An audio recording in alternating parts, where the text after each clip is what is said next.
Hello. This is a reading for Cancer. It's going to be primarily a tarot and I Ching reading. Today I'm actually using the Thoth deck, the Aleister Crowley Thoth deck for your tarot portion, and I've already cast a hexagram for you using the coin toss method. You've actually got hexagram number 1, which is creative power, and it's composed of completely young lines. Both of these trigrams, these sets of 3 lines here, are what is called heaven. And before I even get into the reading, which I'm going to be reading a little bit from Benebell Wen's I Ching, the Oracle book, just to kind of give you some background on what this hexagram represents and also talk about these changing lines here. I wanted to talk about the impressions that I was getting after I cast this hexagram. Right off the bat, even just doing the coin toss method and getting as many changing lines as I did, like you can see, you have 4 changing lines, which means using the method that I was implementing, that I got 3 sets of heads 4 times, which was just like, is this real life? Like, is this actually happening? Yang energy is very bright, very warm, very expressive. It's ascending energy. It moves upward, into the cosmos. Like, I don't know if you've ever practiced like Tai Chi or Qigong, but like on the in-breath, when you're building the energy up, you're gathering in the yang heavenly Qi into your body, which is the yin essence. And it's like where those 2 essences merge and become one. And it's like harnessing this upward moving creative power. If we're going to use the name of the hexagram here.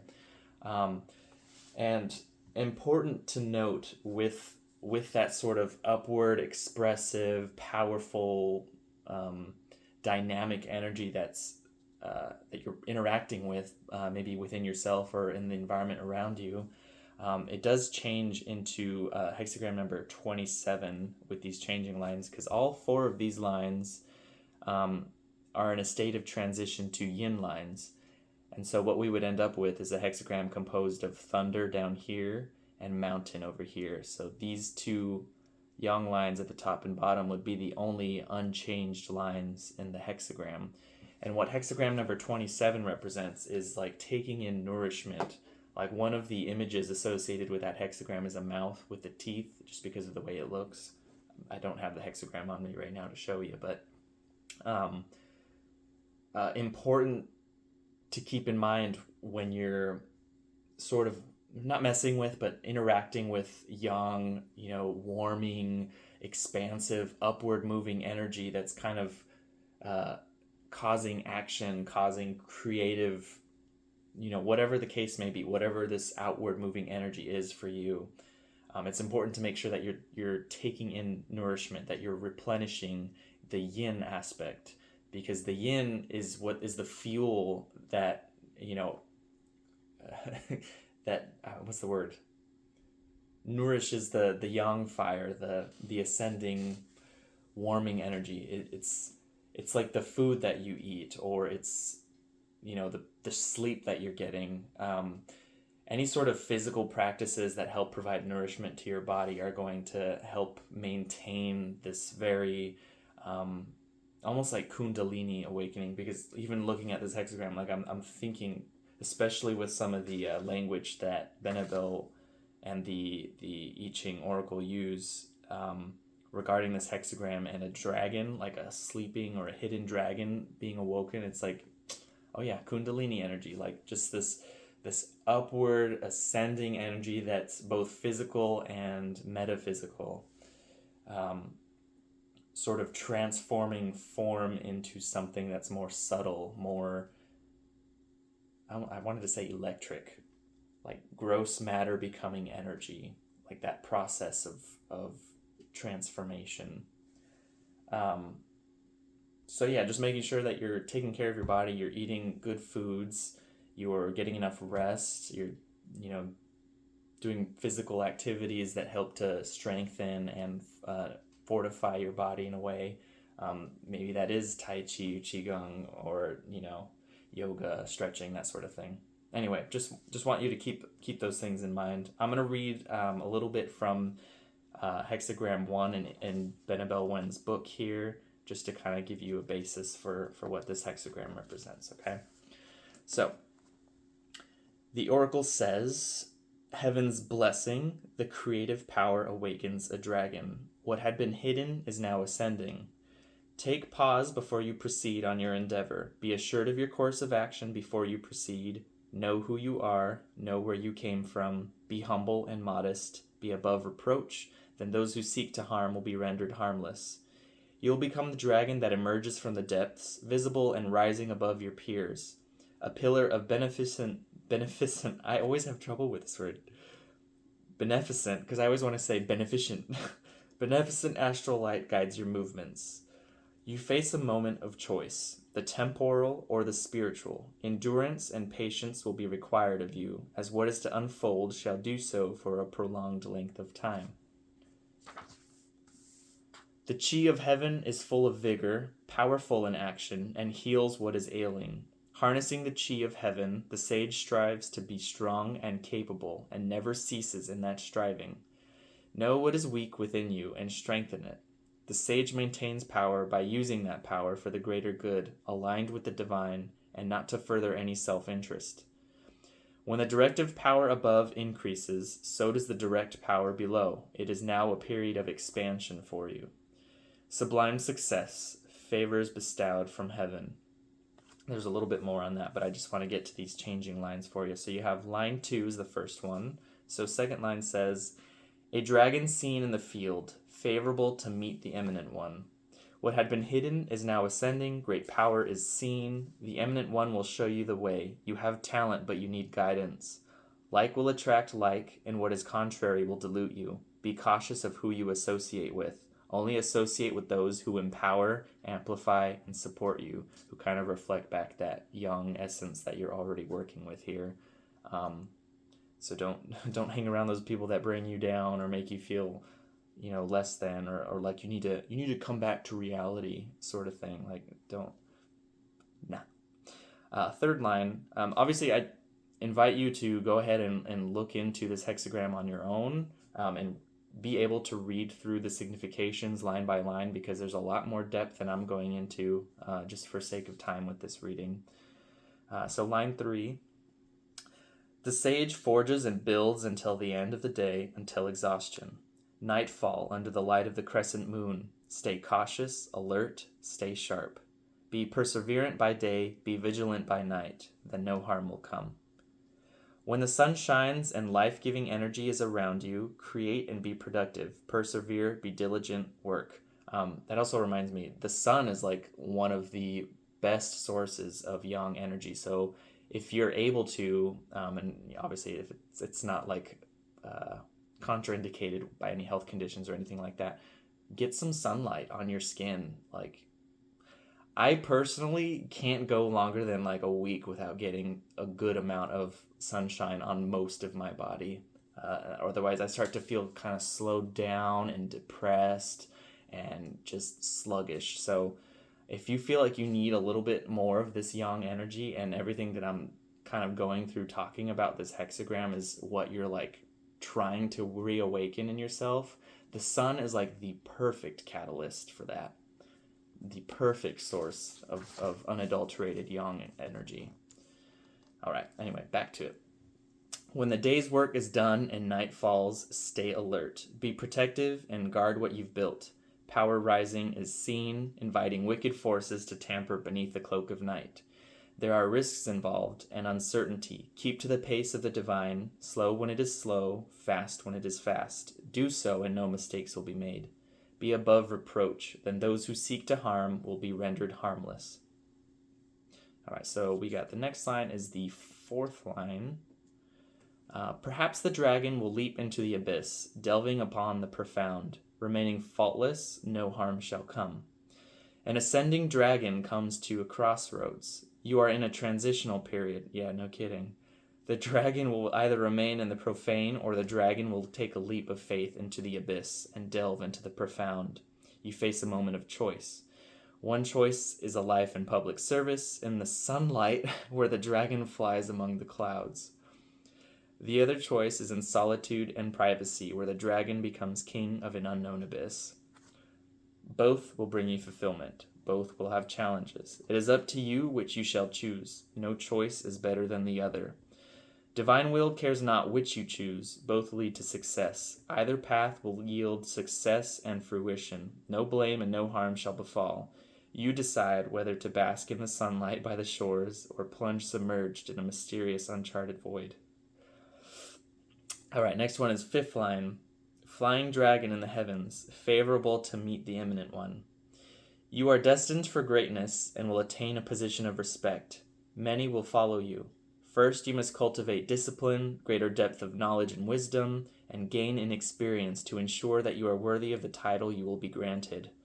The narrative arc from the hidden dragon in the first line to the flying dragon in the fifth is symbolic of achieving prosperity and heightened status. So definitely do some reading on hexagram 1 for further insight, and also look into hexagram number 27. Let me double check that just to make sure I'm not giving you all the wrong ones. So we got thunder, mountain over thunder. Yeah, 27, receive nourishment. And it might be called something slightly different just depending on where you look it up, but yeah, that's a good source of extra insight for you. Okay. So I'd already shuffled the cards for this particular reading. I've got the cards laid out on the table, so I'm just going to flip them over, kind of show you what we're working with, and then we'll get into what the story is saying. All right, so our first card, we have the Knight of Wands, and he's actually reversed. I just flipped him over so you could see him. So he's our first card. And we've got Seven of Cups.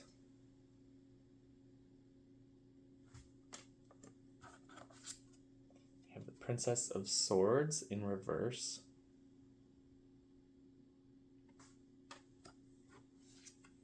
And we have the Queen of Cups in reverse.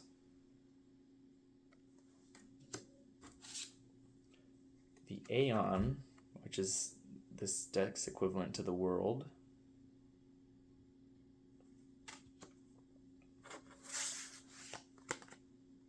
We have the Hierophant. Interesting that I'm like really fixated on this mask over here in the corner. Anyway, maybe that'll be relevant later. Then we have the Eight of Wands in reverse.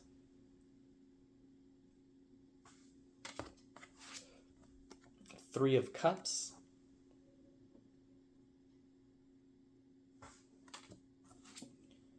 Six of Cups.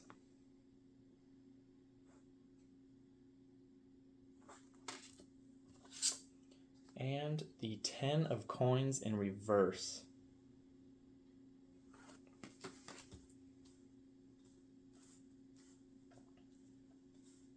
Okay, well, right off the bat, I'm looking over at this World card here, the Aeon, because I'm thinking about all the Yang Qi that you're working with, the heavenly Qi, the energy of the cosmos, the creative flow.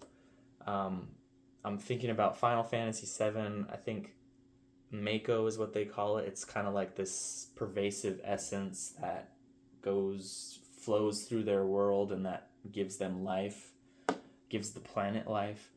And it's like, I feel like you're tapping into that energy in a way, and it's sort of operating through you to incite action, to incite creative endeavors in some way. And you do have the Knight of Wands, going back to him in reverse. Which to me is kind of indicating like this downward motion, like this downward channel of this very fiery, hot, dynamic energy that you're interacting with. And it's like, I feel like I'm seeing somebody like pointing a wand at your forehead, and it's like it's just spreading through your entire body from this point.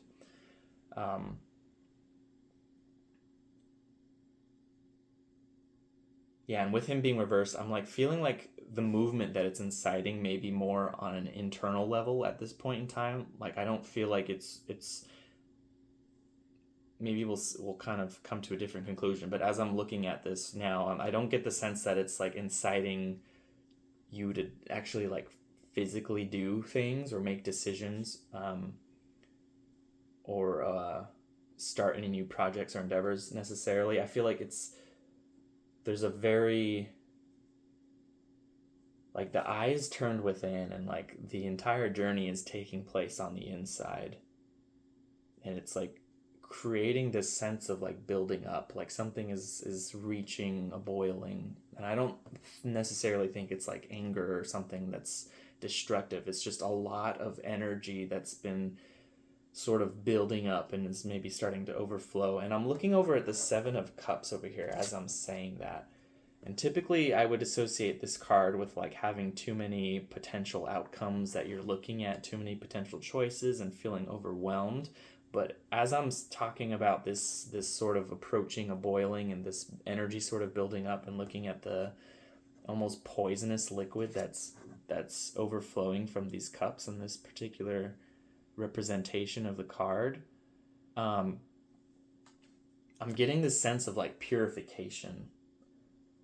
Like clean hot water is like being poured into the vessel that is your body, and it's, you know, forcing all the sediment that's been kind of hanging out at the bottom to be like pushed out of the way so that it can be replaced with this pure, clean water. I'm wondering if like this could be an analogy for like a sickness, like coming out of a period of sickness, you know, and this very dominant energy that's sort of placing itself into your experience is like representing like the fever, the burning away, the purification of you know, the mud, the dirt, the muck, the poison, and transforming it instead into something something bright, something clean, something usable, something nourishing. And I'm looking at this card and I'm seeing like somebody like squeezing lemon juice.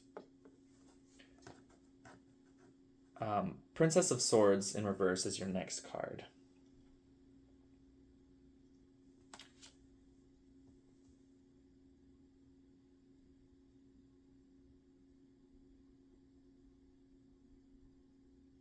Interesting. I'm almost seeing her as like a white blood cell. So kind of hanging with this analogy of like fighting illness, just like guarding something, because I feel like she's got her sword positioned in such a way that it's almost like she's deflecting, like deflecting an arrow or deflecting a shot, deflecting the light. Like I don't, just this act of like deflecting away.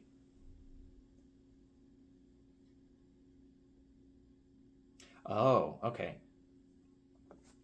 Okay, so I'm being compelled to think about these darker colors here, and it's like this is a representation of the impurities or the poisons that are being purified from your life right now, whether on a physical level, like this illness, or like in terms of your wider life, like your wider circle, like maybe cutting certain people out because they don't support this empowering state of mind that you're coming to embody, this very confident and very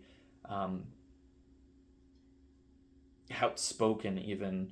And it's like this Princess of Swords is like trying to like deflect the light that you're shining on them, and like kind of slinking away into the shadows, but it's like they don't have a place for themselves in this new house, in this clean house. Like, and as I'm saying that, I'm seeing like sweeping, and I mean it is just after the autumn equinox. It's like the perfect time. You have spring cleaning, you have this doesn't sound right, but like autumn cleaning, fall cleaning. It's like a time to purify, to fast, to clean away the dirt and the grime, and to, you know, scrub the grout, so to speak, but to really get down to like the deepest patterns, because all this energy is kind of built up in you and is really moving inciting you to move, to make change in some way, and it's kind of catalyzing a transformation of so-called negative energy, disempowering energy, into something that serves you.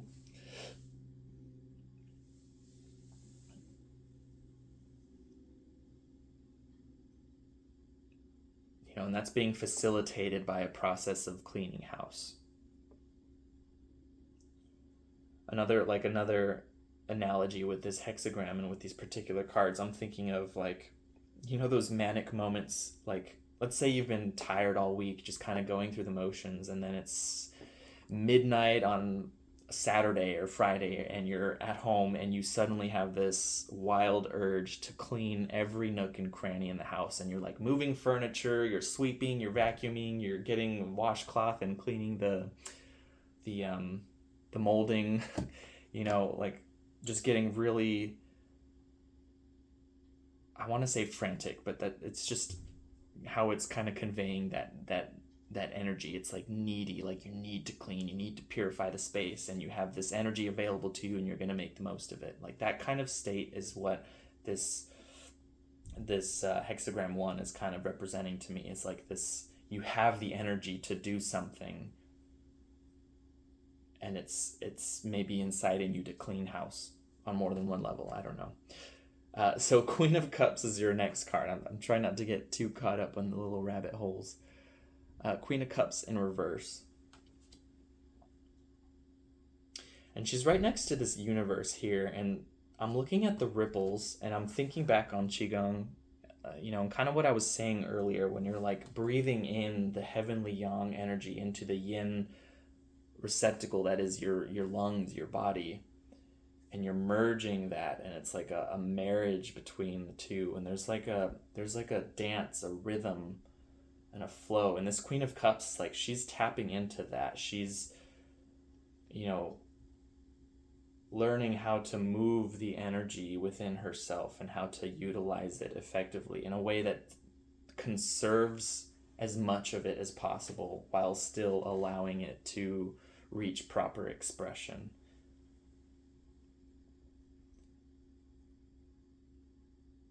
Typically the Queen of Cups is sort of like a visionary card. But, oh, wow. I'm looking at the Heron, and I'm thinking back to a video that I just saw, I think yesterday or the day before, of a man who was walking up to a group of like 4 or 5 herons in his front yard, and he just like jumped up and was like flapping his arms, and the herons started doing that too. They started jumping up and flapping their wings, and it was just like this really beautiful little moment of connection between them all. But again, it's like this excitable, like I'm gonna jump, I'm moving up sort of energy. It's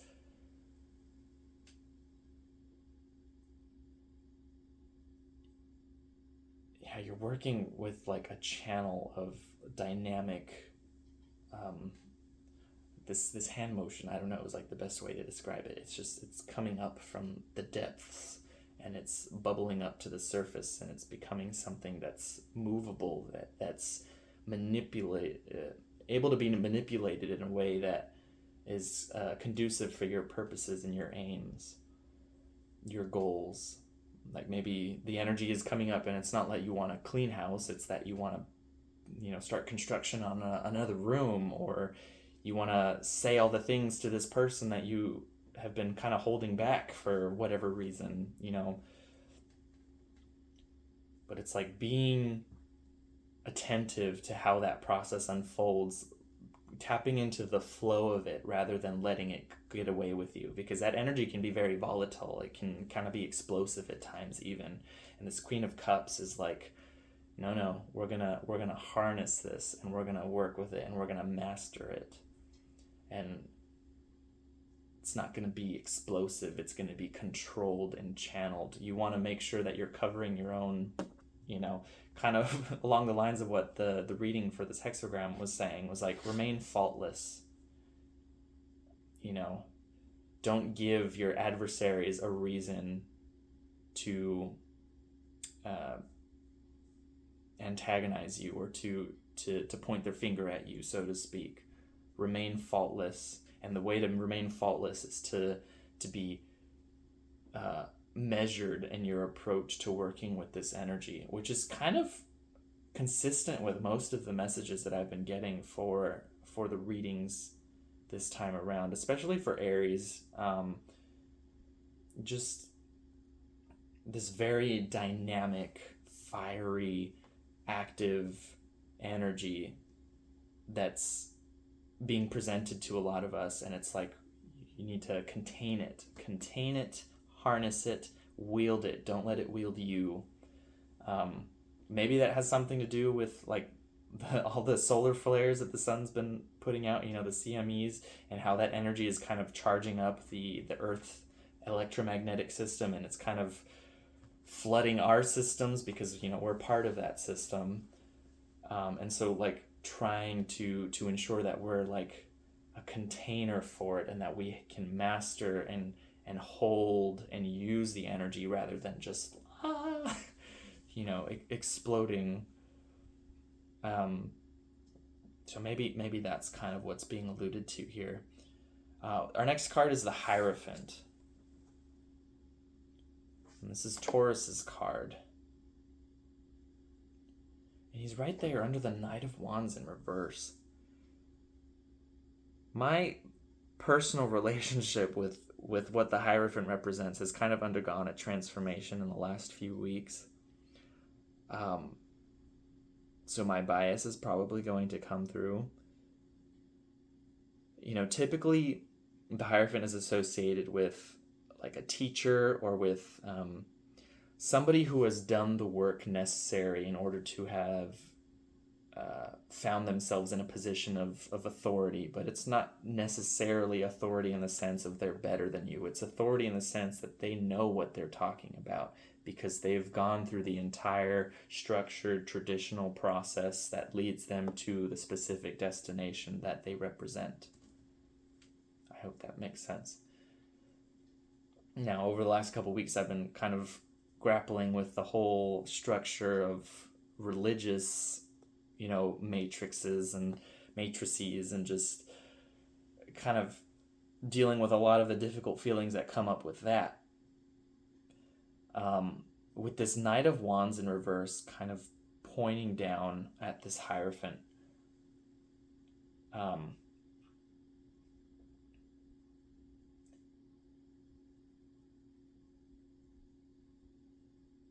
It could be that this is the person that kind of held the torch to your forehead, so to speak, kind of how I was talking about when I first started with this Knight of Wands, where I was getting the image of like somebody holding like a wand or a torch to your forehead, and then the energy just kind of spreading. Could be that the Hierophant represents like a guru type of figure who, sometimes like in India, when you come to a guru, they give you the blessing, and they, sometimes will tap you in the forehead, and it's supposed to, awaken this inner dragon, the Kundalini energy. It's supposed to catalyze a spiritual awakening, open this eye so that you can see clearly beyond what your eyes normally see.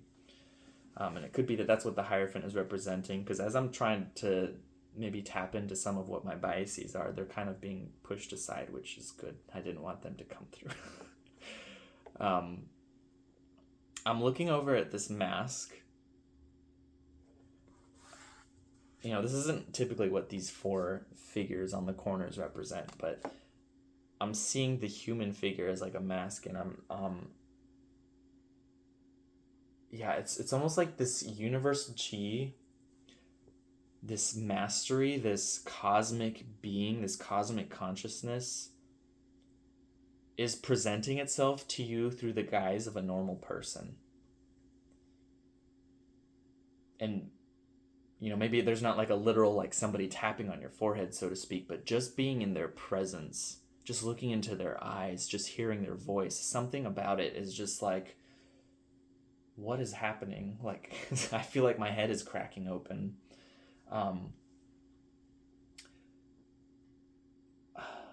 Another thing, it may be relevant for you to check out where Venus is in your chart right now, transiting Venus. Maybe look at where Taurus is in your chart as well. See if there's any action or aspects happening there. Because I'm looking at the Hierophant. Hierophant's obviously associated with Taurus, which is a Venus ruled sign, but I'm also looking over at this Seven of Cups, which is the last decan of Scorpio. Sorry, I'm like over here thinking, which is also a Venus ruled decan. That's why we've got that little Venus glyph right here. But Venus, especially in like the Vedic system, is supposed to be a teacher of sorts. And I think something's been lost in translation because they consider it like the teacher of the demons, because it's the Asuras, or the anti-gods is another thing. I don't think the translations are correct. I think it's a little bit more nuanced than gods and demons. People in the northern hemisphere versus people in the southern hemisphere, I think, because that language is the same language that's used to convey that imagery. Venus presents self-knowledge through sensory experience, finding the transcendent in everyday life, perceivable life, looking at the specific angle that the sun has at a particular moment in time and seeing God in that, or even just examining a leaf on a plant and seeing God and its fractal and perfect nature, its harmony within itself and with the rest of the plant, and with the plant within the forest, within the world, just this very self-evident truth, and connecting with that, perceiving that. And this Hierophant can represent what are otherwise conventional methods of attaining that understanding that you may or may not interact with. Eight of Wands here in reverse, swiftness. It's the first decan of Sagittarius. And again, it's just like the containing energy, because I'm looking over at these, the charges, the wands that are sort of going out in every which direction. And I'm getting like this encircling sense, like something needs to go around this to contain it, to keep it in place, excuse me. I'm looking over at this Aeon here, maybe connecting with the feminine, like the divine feminine, the goddess. I'm trying to decide if it's worth bringing this up, but a few years ago, I was looking up at the sky at night and saw what appeared to be like a manifestation of the divine feminine. I could see her eyes, I could see her body, breasts down to the hips, legs, arms outstretched, hair going in every which direction. And it felt very much like this encompassing, embracing sort of energy. And with this Eight of Wands, it's like learning how to process the charge that's building up within yourself. And again, just emphasizing this need to harness it, to harvest it, to contain it, to be like a womb or a vessel for it, and not letting it just kind of discharge, which is to me kind of what this card is representing, is sort of like a discharging of the energy that's building up. Right next to it, you have the Three of Cups, which can be about surrounding yourself with people or circumstances that help to confirm the energy that you're working with. Because I feel like up until this point, it's been a lot of like processing the poisons in a way, getting rid of people that don't support your vision, getting out of situations that don't align with it, cleaning the dirt and the grime out of your life, like I was saying, cleaning house. And then this Three of Cups is like interacting with people, with places, with ideas, music that help to reinforce and confirm for yourself what you're starting to create and work with. Um, this is that second decan of Cancer. It's like the heart of Cancer, the heart of your own sign. So like reconnecting with that heart energy, both in yourself and with the people that you love and care for the most, I think is going to be a good way for you to establish this energy that you're learning how to work with, and ground it, and even spread it, because kind of like a candle light, like you want to be able to spread the light around, so you share the flame with the other candles around you, so that there's more light kind of compounding, more figures holding space for this energy that you're learning how to interact with and to contain. Just kind of reiterating the same points. Six of Cups is the next card. This is the Pleasure card. That's the middle decan of Scorpio. With this particular card, I'm looking up at the Queen of Cups because she's right above it. Obviously, she's in reverse, so it's kind of like she's directing the energy into the Six of Cups right here. And what I was getting with her before, obviously, was like the Qigong aspect, like the breathing exercise of learning how to move the body or be present with the flow of yin and yang energy within yourself, within your flesh. And maybe the Six of Cups kind of represents connecting with that. Through dance. It can be through dance. This is a sun ruled decan. This decan of Scorpio that the Six of Cups is associated with. It's ruled by the sun. You can see the little sun glyph there. So it's usually about like this bright, sort of expansive, expressive form of the energy. So maybe interacting with this energy through dancing, like I was saying, through yoga, some sort of physical activity. You can take that as you will, because that is kind of inherent in the name of the card, pleasure. Kind of take that energy somewhere else, but instead of being overcome with it, it's like being present for the entire process of it, flowing with it, directing the experience, tuning into the nuance and to the subtleties and to the different layers that are kind of building up on themselves, the layers of experience, the layers of pleasure, that Venus, sensory transcendence that I was talking about. And then you have the Ten of Coins as the final card. Focus. Ten of Coins in reverse. And it's right underneath the Aeon card. And obviously we're working with a lot of like young, heavenly, celestial energy. With the Ten of Coins in reverse like this, I'm almost getting the sense of this, again, like this channeling downward into material reality, rather than the energy just like kind of blasting out of your head.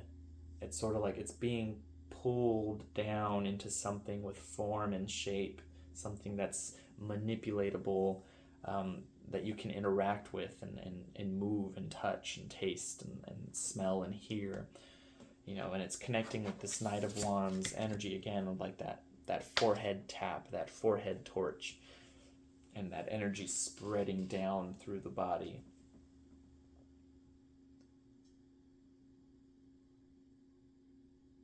And allowing that maybe to be a way for you to manifest within your world.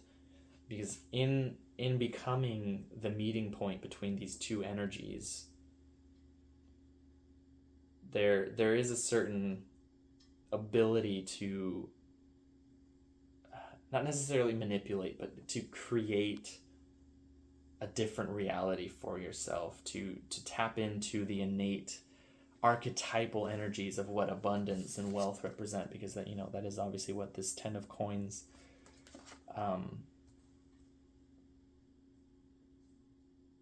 energy is representing. But again, this need to conserve, to contain, to bring it into material reality, to harness the energy, to be receptive to it, to hold it, and to allow it to build. And again, look up that hexagram number 27, receiving nourishment, because it is all about building and containing and nourishing the body and the mind so that you're able to hold space for this sort of energy, and you're able to allow that energy to work through you. And with that, this reading is actually a lot longer than I intended it to be. Hopefully it was helpful to y'all. Hopefully it resonates. And, please leave comment. Let me know what stood out to you, and how things are kind of being reflected back to you by the tarot, because like I always say, it's always fascinating to read about. And I like reading your stories. So wishing y'all the best, Cancer. Get out there in the sun if you can. Get your bare feet on the earth. Look at how pretty the light is and how pretty those leaves on the trees are. All right. Wishing you the best.